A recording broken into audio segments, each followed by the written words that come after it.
we're coming in hot, Spencer. We are? Coming in hot and bothered with some news. Let me ease into it and see how I want to see what you think about this. Because you're an old TV show kind of guy. You like the old TV shows. I like the old TV shows.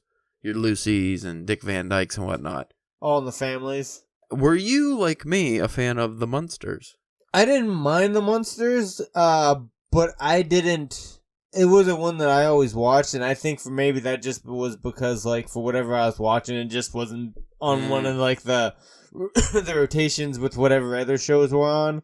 Well, if you're not a big Munsters fan, and you're not a big horror movie guy either, this might just actually not bother you at all, or you just might not have an opinion. Rob Zombie's doing a reboot of the Munsters. I heard something about that. I think that's interesting. Because he does his characters, like, in like House of a Thousand Corpses and stuff.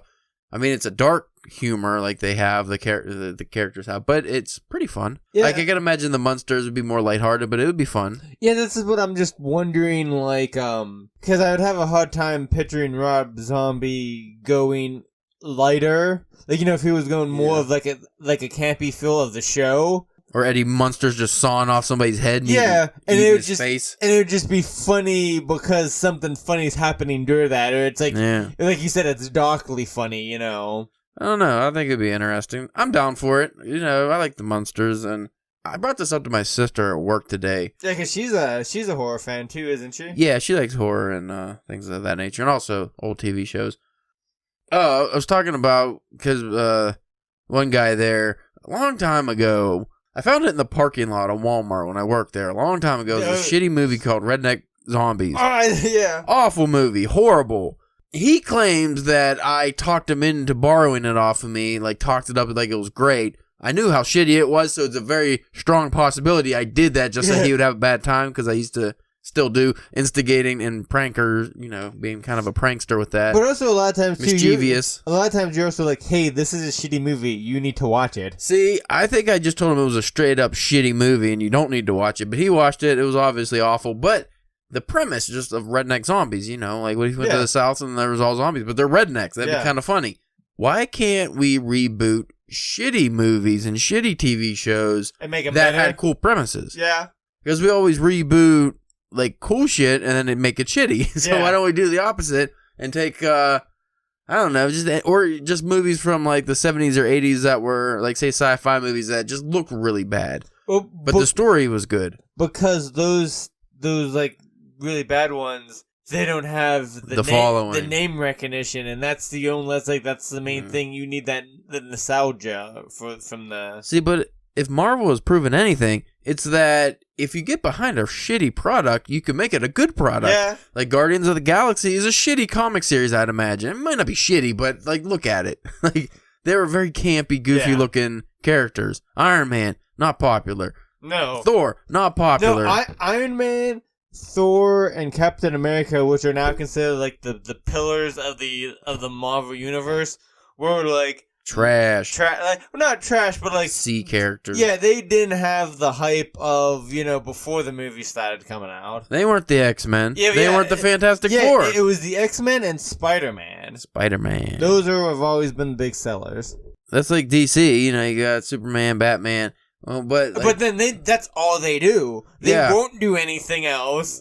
Well, they have this huge rich gallery of characters. Like, whose dick do you got to suck to get a Blue Beetle movie? Right? I'm gonna make that the intro. Actually, it just opens up with whose dick do you got to suck to get a Blue Beetle movie? People are like, what the fuck are they talking about? Did you hear another just random director like news that Zack Snyder said that he'd be willing to direct a live action Dragon Ball movie? I saw that he was interested in directing those or just any kind of like an anime movie. Somebody asked him, I forget again. It was like another thing. Like it wasn't Dragon Ball, but it was I can't remember. But it was another huge type of franchise that people really love, and I'm just like, why is Zack Snyder gotta try to fuck this shit up? Like, just don't, Zack Snyder. I liked the movie 300. That is the only Zack Snyder product that I liked, really. Did he do Man of Steel? Yes. I liked Man of Steel. Me too. But that's only because I don't like Superman, and that wasn't really like a Superman. It was a Superman movie if Superman was like a real dude, not the fucking everlasting Boy Scout doesn't want to hurt a fly. Like, it was a cooler Superman, in my opinion. that makes mistakes and doesn't know what he's doing all the time. He's not perfect. That's the only reason why I enjoyed Man of Steel is because I don't actually like Superman. Like the Christopher Reeve Superman movies, I didn't give a shit about. Brandon Ralph, whatever his fucking name is, those Superman movies, didn't really care about. Though on the whole Arrowverse or whatever that is, I thought his Superman comeback, because I didn't watch any of that, like Supergirl and stuff, the crossovers, but just the way he looked, and I watched the scene he was in, and I was like, okay, I'd buy it if he did another Superman movie. Yeah, that was pretty cool, him playing like an older Superman, that was pretty cool. Like the Kingdom Come type of Superman, I'd be down with that. But Zack Snyder, just stop fucking hot. Because I watched that Army of the Dead, and that was fucking terrible. I heard it's like Zack Snyder is like the new Michael Bay, but they don't yell at him as much as they yell at Michael Bay. Yeah, at least Michael Bay knew Michael Bay knows what Michael Bay is. He's just blowing shit up. Yeah, by now he knows what his lane is and he doesn't move out of it. Michael Bay is the James Patterson of movie making. Like he sticks in his lane. You can't really fault him. It's like, oh, is he making shitty movies? Yeah, but that's what you're getting. Yeah, because he's either directing shitty movies or he's producing shitty movies. Pretty much, but you know what? Mindless entertainment. When the cold open with Zack Snyder, stay away from goddamn Dragon Ball. We don't need any more debacles. Though I could see him doing a Death Note, with not reading it or watching it, just being like the dog, very depressing. I could see like something like Death Note, something along that line. You know who I want to do a Dragon Ball movie? Quentin Tarantino. Ooh. Just think what he would do with Piccolo. Oh, Just think what he would do with Piccolo. Oh my god! I don't think it'd be Samuel L. Jackson. It would, and there'd be so many N-words and motherfuckers in it, and it's like you can't do this in a kids movie. It ain't for kids. It'd be Kamehame fucking ha fucker. Like imagine when Frieza gets blown in half. Like how awesome that would look. It'd be. Oh, I'm excited. He got Destructo disc, didn't he? Yeah. Well, he threw his own disc, and it came back. But it was like a Destructo disc. Yeah, it was. Yeah. Krillin's not the only one that has a Destructo disc. No. It's the disc is the name, not the Krillin. Anyway, I'm down with Quentin Tarantino, Dragon Ball, GT. There we go. Because if he fucks that up, nobody cares. Let him fuck up GT. They can do their fucking breakdancing rap battle on an asteroid and everybody will be happy. That's how I would do it.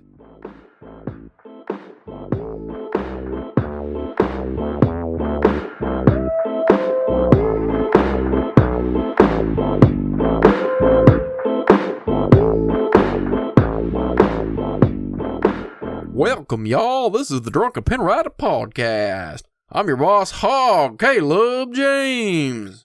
I'm not going to read your name like that. Oh, fuck. I forgot what your name was already. Literally 3 seconds of standing to sitting, I forgot your name. Something with a V? Yeah, okay. You going to make it up? I was going to make up a dinosaur for you.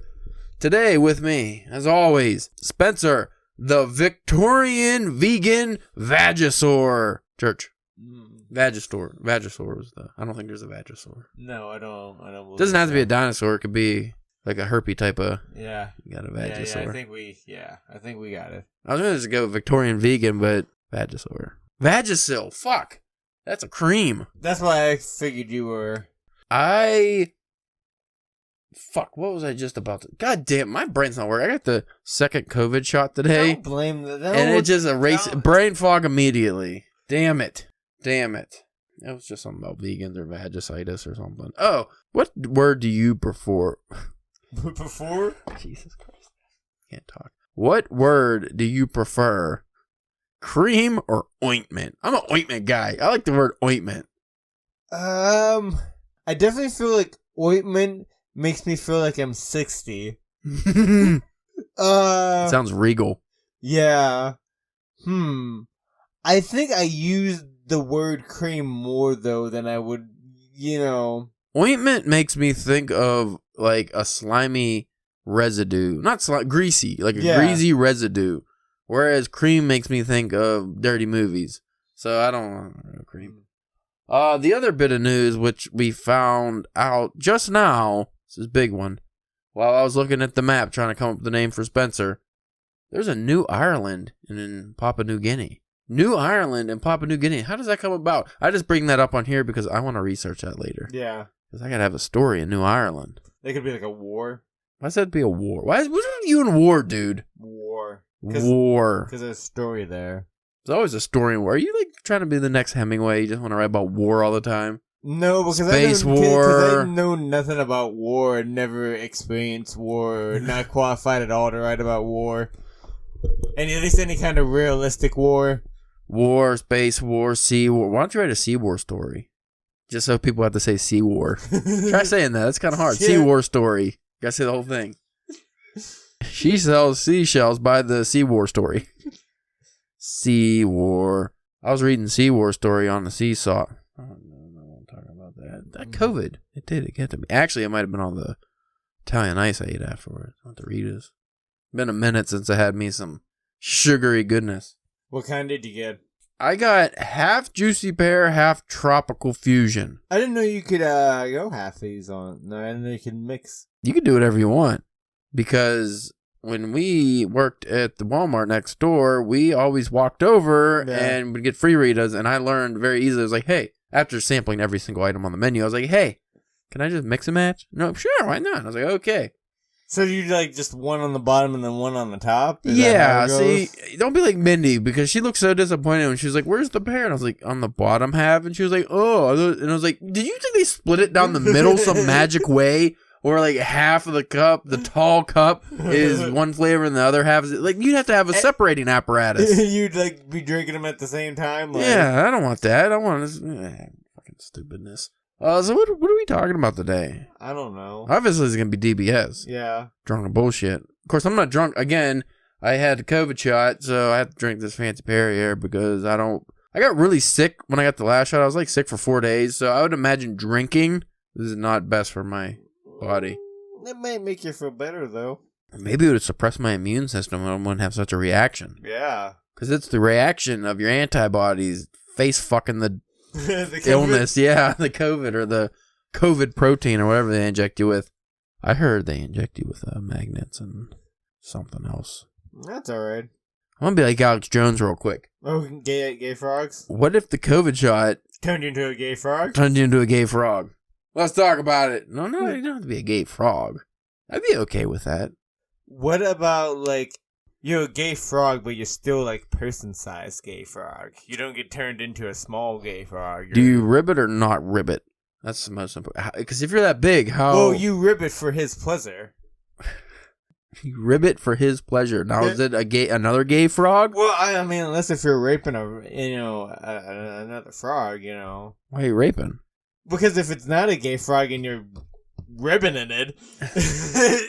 Oh. I don't know if you go to like a gay frog swingers club or anything like that. I don't know how it works. Oh, well, that's the episode. I'm going to take a nap. Tired. The episode's about being tired. Tired. I don't feel like looking anything up. I didn't want to record today. I just fucking beat. I'm beat. But you know what? I've been writing every day. Yeah. Because I told you I've been waking up early to start writing. It's actually working very well. Yeah. I'm getting a lot of words, and my story that was going to be 6,000 words is going to be longer.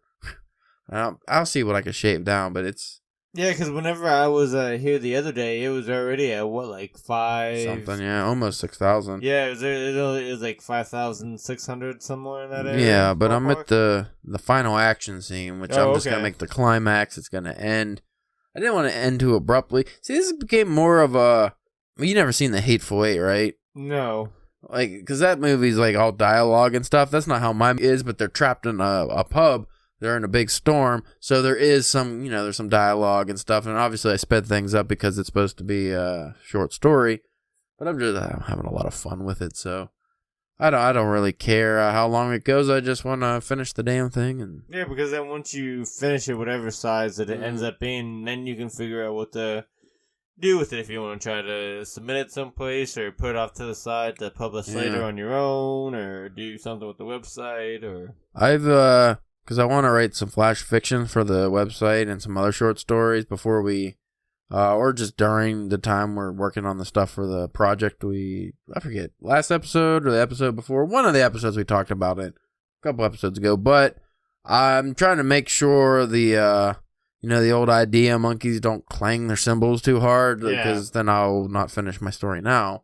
Because that's always a problem too. You get that next idea, you're like, oh, I want to write that down. Oh, this is a fun story, and you start liking that more.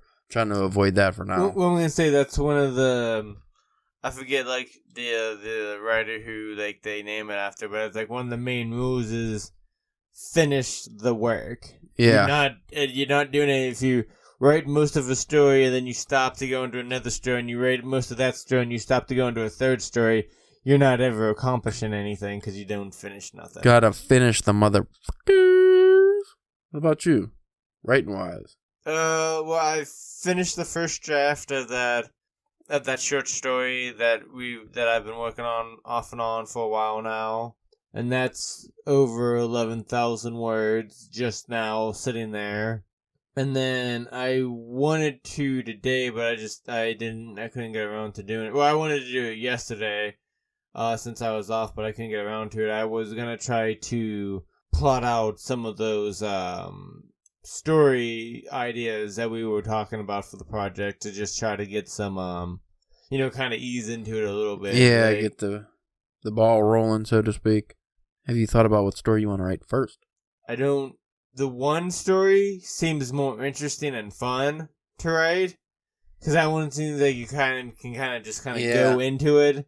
The other one, what we were discussing, will need like some outlining and just some kind of at least something to keep you on track, so you're just not going off in weird directions. Especially with it being a short story. If it was a novel, you could just right. It wouldn't matter. If you overwrote some stuff, you could use it eventually, somewhere. But because that's another thing with short stories now, because it's kind of weird, because I feel like now we both have started, because there would be a time, like there was a time I would believe that the short story length would be kind of like a struggle for us. But now I feel like we're starting to get into stories and ideas and projects that we have to be careful to make sure that we keep it within the short story range and try not to make it longer, balloon it out, and just add things on it if we don't have to. I think honestly, where I'm at now, novel writing would be the best thing for me, because my stories, they are like weeds. As soon as I start writing them, it might start a little slow, but once I get into it, it just starts fucking growing crazy. There's so much I want to add and I want to flesh out, and I'm like, oh, you know what? I want some backstory to these characters. I want some more action. I want this and that. I want, good dialogue back and forth. You can't have all that in a short story. Oh, and then you're also you're a very wordy fucker. Yeah. So, you know what I mean? It seems like, at least, from my perspective, you don't have as much trouble with, filling it out, and I have more trouble reeling it back. Yeah, and describing things more. At least, in that, is it can you do that in just the first draft, or is that stuff you do in the second, third draft? Usually in the first draft I overwrite, and then the second draft I trim a lot of that down and reword sentences and things like that. And I've even gotten into the habit of, I'll take out whole paragraphs if I just because the way I look at it a lot of times, which was the old rookie mistake, a lot of us writers make, is when we go into something, we're like, oh, I really like how this this paragraph, I really like this, but then you start reading through it and it's like, oh, the phrasings, I like the phrasing, I like how the sentences line up, and the rhythms and stuff, but it doesn't actually go with what's exactly happening. For instance, let's say you have two characters arguing. You can go into the one character, and maybe this is where you introduce the characters. Like a guy walks into a bar, sees two characters arguing. Maybe these characters are important to the story later, so you describe them a little bit. The guy's got a brown tooth, or guy's got fucking wavy hair, whatever it is. Crazy eyes or something. But then you can immediately bog it down by thinking, well, I need to really describe this guy, and then all of a sudden you have a whole paragraph describing the guy, whole paragraph describing the other guy, and then maybe that makes you just kind of want to throw in some backstory that doesn't fit at that moment. So you're like, yeah, old one-tooth Fred, he actually lost his other teeth in a bullfighting accident. Yeah. Well, who are you telling that? Who's telling that? Are you the narrator, or is it the author telling you that? Why is that there? It's a fight scene, so why would you put that right in that moment? So that's a lot of stuff I actually cut out now, is the things that, while they add to the scene, they aren't actually directly related to the scene. I think that's very important, because I've read even some well-known or famous novelist who, and you see this in a lot of classic literature, we've bitched about many times, where it's like, all right, I get it, the fucking leaf is crunchy, like, go on, why are you describing it fluttering off the tree for 20 pages? It's not important. Alan Moore, he, in that Jerusalem, the one thing that bogging it down, like, I've read some of it on the IRCs we were doing, it might be funny in that one particular moment, but he would because he would add so many descriptors and stuff to it that, oh yeah, that's a funny how he described that cup. You know, shit stained around the rim, rusted, and he went on for a whole paragraph describing this cup. The cup has nothing to do with the scene at all, though. It's just sitting there on the table. Yeah, like the guys, they drink out of the cup, just say, oh, you know, he made sure he didn't grab the leaky cup. That's all he had to say. And okay, if you did that for that one thing, just that one thing to make it funny, that's fine. But he does it every fucking paragraph where something is overly described, or there's move the story along. That's the thing. Don't get bogged down in the mud. You gotta fucking keep going. If you stand in the quicksand long enough, you're gonna sink. Yep. You have to keep going. So in my rewrites, because I'll purposely overwrite certain passages and stuff in my first draft, knowing that you're gonna trim it back. Yeah, because I'll get a rush of ideas, and I'm like, I want to do this, I want to do that. You know what? I'm gonna do it all in the first draft, and then I can always because you can always take it out. Yeah. But it's not always easy to add it in if you wait too long, because you'll forget. I mean, that's my process. Second draft, I'm taking out a lot of stuff. You're actually the exact opposite. You said the second draft, you add a lot of stuff. Yeah, like I said, like that. Whenever I get around to doing the second draft of that short story finished, we'll probably at least added a couple thousand words onto it. Especially in the beginning, because the beginning of the story, I wasn't, like, in a good flow. Like, you know what I mean? Yeah. One of those choppy... Yeah, or just, like, you know, I just wasn't, like the chapters are very small, that maybe only a couple hundred words and stuff like that, to where the later chapters were at least 1,000 couple, with an extra couple hundred, like, you know what I mean? Like, those were getting kind of good flow and stuff like that. And like I said, there's things that I wrote in the second half of the story that aren't really set up. Like, it's not like if I left it as it is, it would be completely like, whoa, where'd that come from? But, like, I know I can do different things to help set those things up there. Like, you know what I mean? It's like, you know, they say if if you show the gun in Act 1, by Act 3 you have to use it. It's like, I got the gun in Act 3, I have to find a better way to show it so it's there whenever it makes more sense. Do you find that you write the first draft or the second draft faster? Like, what is your fastest draft? Because the first draft, for a lot of people like me, the actual just creating the story, it takes a long time, but that's also because I do a lot of overwriting and stuff. But I was wondering, because you write, short, punchy sentences for the first draft, then you add later, do you kind of just go through the story beat by beat as fast as you can, and then the second draft you slow down and really add stuff? Yeah, I think it's the first draft that takes me the longest, because it's still just kind of like coming up with the story. I'm still pulling it out of me, like, you know what I mean? It's like, especially sometimes, depending on the story, it's like pulling teeth. You gotta it's a struggle sometimes. But then when you go back and you're like, oh, I remember this, or especially, we talk about taking a break and, rereading it, like, as if you're reading somebody else's work, and you'd be like, oh, well, that's kind of cool, but it'd be better, like how we talk about doing that to other people's work, where now you're doing it to your own work. Though the only thing that does take me longer, like the second and third drafts, is still like the grammar. The grammar corrections. Yeah, the grammar and just like different typos and stuff like that. And that's still just because, like, that's still just not a strong suit of my writing. Like, with I blame a great education of. I didn't learn anything in my whole history going to English class. I don't remember it. Like, I learned more about writing from just half of this elements of style than I ever did in fucking all the English classes we took. Because it breaks it down and so simple, just into the little fucking sentences. Like, why couldn't they do this? Like, why did they teach you this long, boring shit? like an independent clause. I know exactly what independent clause is, but 8th grade me, like, hey, what's independent clause? Like, I don't fucking know. They didn't really explain it. They just fucking had packets, and I don't remember. Like, it was stupid. The thing is that probably because like a lot of the teachers probably didn't know. Yeah, they're just doing whatever it says in the one book, you know. I can state that as a fact because I edited a letter to the governor from a teacher like a couple years ago. Oh yeah, how'd that? Long stories. This is a friend of mine who you have to tell me about that later. Yeah, the friend of mine I used to work with. She's a teacher now, and she was writing a letter to the governor, and I don't even remember what the letter was about. It was fucking something that was going on. And I was like, oh, sure. You know, I figured a teacher. What editing do I have to really do? Like, yeah. You know, she probably went over this 10 times. Oh. I pretty much rewrote the whole letter for her. I was like, Jesus. Like, I guess they don't teach you this kind of stuff. And then just through different interactions I've had on the internet, I agree with your assessment that teachers don't know much. It's almost like how they teach. You know, packets and shit. They know the curriculum, but if you go off of that, then it's not like math teachers who, you know, you have to know math. You can't just fake knowing math. But like English, for example, you can know the rules and stuff that are in that exact English lesson you're teaching, but then you have somebody like break down Shakespeare or something, they might not be able to do it. This is a 2-part question. Okay. I'll do the depressing part first.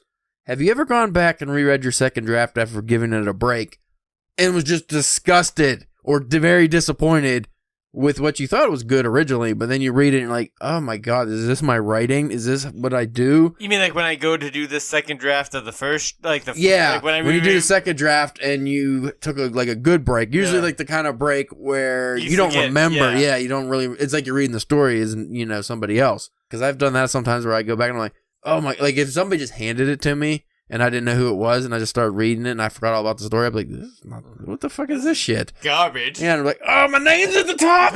Oh, no. So has that ever happened to you? Because that happens to me quite often. Not too much. It's more of just like, what were you trying to do there? Like, not necessarily like if the story's bad, but again, more of just like, I read that paragraph and I'd be like, what was the point of that? What was I trying to describe? Like, what, like, you know. Usually when I go over a first draft, when it's a good break, I have to go in the mirror and be like, you pretentious fuck. Why were you writing like, why did you add all that shit? You know, it goes back to the cutting shit out. It's like, what kind of smart aleck do you think? You think you're just some fucking sophisticated, scholarly fella? No, you're writing about fucking. Like, what are you doing? Second part of the question, which is the more highbrow, have you ever gone back to read your work? And this doesn't just go actually for first draft. A lot of times it's this part anyway, this question applies to when I go back on the site and I like sometimes I will, you get a like or something, or I'll just see something that comes up and it's like, oh, this is from our website. And I start reading the story like, ooh, this is really well written. Ooh, this is really good. And then I'm like, oh shit, I wrote this. Because there's a lot of stories I completely forgot about 100%. And then it will pop up on like, I don't know, like they do this fucking story of the week blog things, like randomly it'll show up on Twitter and they'll tag us in it. Oh. And I'll read it and I'll be like, oh, I wonder which author got picked on the EPW. And I'll be like, I don't remember this story. And I'll start reading it. Because I usually skip the top part where I just scroll to the story. And then I'm like, holy shit, I wrote this story. I didn't even familiar. Which is weird too, because you don't even remember it. I was like, this is actually really good. I was like, yeah. And then you get like, you're pumped up, like, yeah, I could do this because I've read so many dog shit stories from people published in way better publications. And I'm like, if they can get published, I could definitely get published in something decent. So that always makes me happy. Does that ever happen to you? I don't reread too much. You should. It's important. But after I put it out. Like, well, that's what I mean. You should go back periodically and read some of your old work to see, how you wrote then. Are you improving? Because I like to measure, how I'm getting better at telling stories and things like that. Because a lot of times I'll go back to old stories and I'm like, oh, my pacing wasn't great. The story was all right, but my pacing, I didn't know what I was doing. Or I really just sped through the end here. Like I try to wrap things up too quick, obviously trying to hit that word count. So it's just interesting to see those things in your own writing. Also different grammar rules, or not necessarily grammar rules, but like using like M dashes and semicolons and stuff. I think most writers will go through a phase where they'll just start overusing those because they're like, yeah, I'm fucking smart now. Like, I know I got finally learned how to use these properly. And then you start overdoing it, and then you'll go back, cut down. So you'll read old work and be like, oh, why was I using those so much? You'll find a lot of things you learn in writing at some point you abandon or just don't use as much. You're like, okay, that was like a fun little trick, but I need to, reel that back and just go back to writing the story. Because that's the most important thing, is telling the story. Do you ever struggle with whenever you're trying to start a new story on like what it should be? Like, should it be a short story? Should it be a novel? Should it be first person? Should it be third person? Like that kind of stuff. Do you have trouble? Do you ever have? Because I know like a lot of times, like especially when I'm getting ready to start. Like, that can be a bit of a hold-up for me because to just try to figure out, like, the best way to tell the story, Or should it be just, like, like third-person narrative? Or, like, should it be inside of somebody's head? Getting it from their point of view? Should I try telling it from multiple points of view? I generally don't have trouble with that at the beginning. But it would be more along the lines of maybe I get a page or two into the story. And then when I go back and start, because I reread a couple paragraphs every time I start again to just get into it. And sometimes this isn't working. Maybe I will switch it to first person or, something like that. But usually when I come up with the story idea, at the same time, I'm already thinking like, before I write anything down, it's like, well, what's the story here? Who's telling the story? And then, going by who's telling the story, what perspective is it? Is it gonna be a first person? Is it? Because I normally don't do first persons anymore. Yeah, unless if it's like really short, like if it's like a flash fiction or like a smaller short, short story. Now my goal with this collection is I do want to mix it up. So when we have our stories for the collection, I do want a first person story. I'll probably still have mostly like third person stories, but I do want maybe a strict narrator, because that's something I don't do a lot in my work, is have an actual, like, who's telling the story. Often it's just the story's there. I would like it to be very specific. That way I can mess around with the author's voice, like a sports writer is telling a story at work. Okay, well, it's going to be the sports writer's perspective. It's his story, which means I can create my own, like character for this guy, like how he talks, how he acts. Like, that's fun to do, because Mark Twain did that really good. Like, he would tell the story, and it was Mark Twain telling the story, so he can have all kinds of fun narrating with it, like almost like stand-up comedy. But if you're telling like just third person, no real narrator, then you're just kind of you're just sticking with the story. You can't add your voice to it really, without it kind of coming off not corny, but just like throwing the reader off. And I also would like to mess around with some unreliable narrators. I was just gonna ask you how you feel on the unreliable. Well, narrative. I mean, I've touched on that in some of my work, but I've never actually had a full-on dive into it where it's like, okay, this is the guy, like House of Leaves. There was an unreliable narrator telling the story, but he was telling the story. I just had touches where it's like, okay, this is like an unreliable narrator, but it's things my perspective change, or at some point it just seems like the story's just there and you don't really notice the narrator too much. That's probably one thing I need to, because we talk about this many times, but that's one thing I probably need to do more, is really focus on who's telling the story.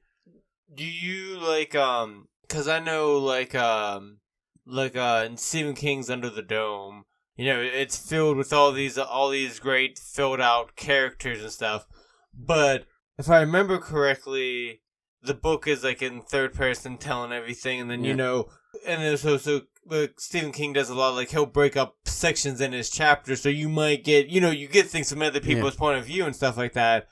But it's also like the narrator, it's not any of the characters in the story, but it's almost kind of like the narrator is like this own character, kind of telling us, because he'll be like the narrator will be talking about talking about a character, and it'd be like, oh, he's dirty fat slob that doesn't do shit, like, you know what I mean? Like, the narrator has its own thoughts and opinions on these characters. Stephen King does that a lot. Yeah, he adds those things. It's almost like he's telling you the story, but you don't think about you don't necessarily think about him telling the story. But I mean, who else would be telling it? Because I always thought that was interesting.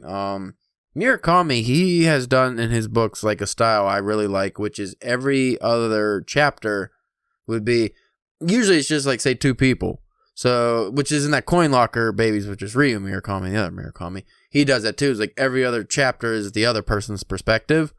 I also like stories where it's third person, but then maybe you're reading somebody's letter or one of the characters in the dialogue is telling a story, and so it switches to first person because they're telling the story. Yeah.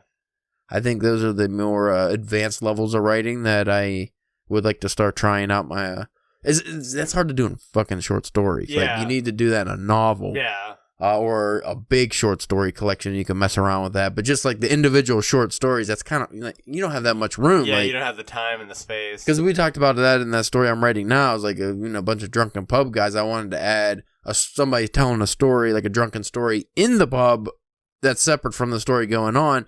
But I nixed the idea because my fucking runtime's going to be 15,000 words at least if I add a story within the story. And I have read some writers where that individual story that they add inside even if it's good, it goes on so long you actually forget about what was happening outside of it. So when you get back to the real world, you're like, whoa, that was jarring. Like, what a weird perspective shift I just went through. So don't do that either. That could be too hard. Yeah, like you were saying, like I like that kind of stuff with like the like the narrator, Yeah. But like I don't know if I could do a good job of writing like that. Yeah, like you know what I mean? Like I don't know if I've got into like that space. It wouldn't hurt to mess around with, but maybe not for like a serious project. Also, like how we're writing the stories on the board that we want to do for the collection and stuff, maybe when you come up with, okay, this is first person, like first person singular, we're going to put that on the board under that story. Like this is so if you decide like, well, I would like this to be in third person, but then just have first person elements, like somebody telling a story or reading a newspaper or whatever. So you could put, like the third person, but then also switches like a dash first person and then back to, you can line it up like how you're telling the story. So third person, then we're going to have a section that's first person, then third person again. Keep you straight and just, that way too, like if I'm reading your work and I have no idea what fucking you decided on, I can look on the board and be like, okay, I'm not crazy thinking Spencer just fucking started switching shit on me. He had a reason for doing this, so I'll ask him like, hey, is this, a guy's story inside of the story? Yeah. Okay, well, add fucking quotations, so I know, like, something like that. I just thought the guy started, the narrator just fucking had a fucking weird complex and he's just focusing on the wrong things or something. Because you ever get thrown off when you see somebody like The Rock just refer to himself in third person all the time? Yeah. Like if you in a book. Because like that would be really weird. Like if you're like The Rock says, because if it was, it doesn't matter what The Rock says. But if you were reading that, you'd be like, well, who the you wouldn't realize The Rock was talking unless you said, and then The Rock said, The Rock says. Like, well, that's confusing. It could get very muddled. Dwayne Johnson said, The Rock said. I think that's all we need to talk about. Yeah. End on The Rock is always a good note. And I think even with that being a fuckery kind of episode, that is still, I think we managed some good topics there. Yeah, we managed to touch on some stuff. Stuff that we're supposed to touch. Yeah, things we're supposed to touch that doesn't put us in the slammer. If you want to see, read, smell, you can smell through a computer screen. No, you can't. Yeah. I'm trying. I'm working on this invention. Smell-o-vision. I know it's that's been around in sci-fi, like Futurama and goofy things where you can smell things. I want an app you can hook something, plug into your computer or phone, and you can smell what's in the phone, like on the screen. Smell-o-vision. You watch it while smelling. You go to the movies, and all of a sudden you smell it. And I'm not talking about shit spraying at you. I just want something that actually affects your brain and whatever sends the signals that you're smelling something. It'll do that. It's complicated. I'm working on it. I'm working on it for real, tomato. That could be problematic depending on what you're watching. I've seen some movies of low quality that I would not want to smell. A lot of barnyard animal scents, I would imagine. Lubrication. I hate the smell of prophylactics. Hey, if you want to read our fiction and see what kind of writing style choices we've made over the years, you can go to drunkenpenwriting.com. And yes, I said years because we got lots of stuff on there. You can also follow us on Twitter at DrunkpenWriting.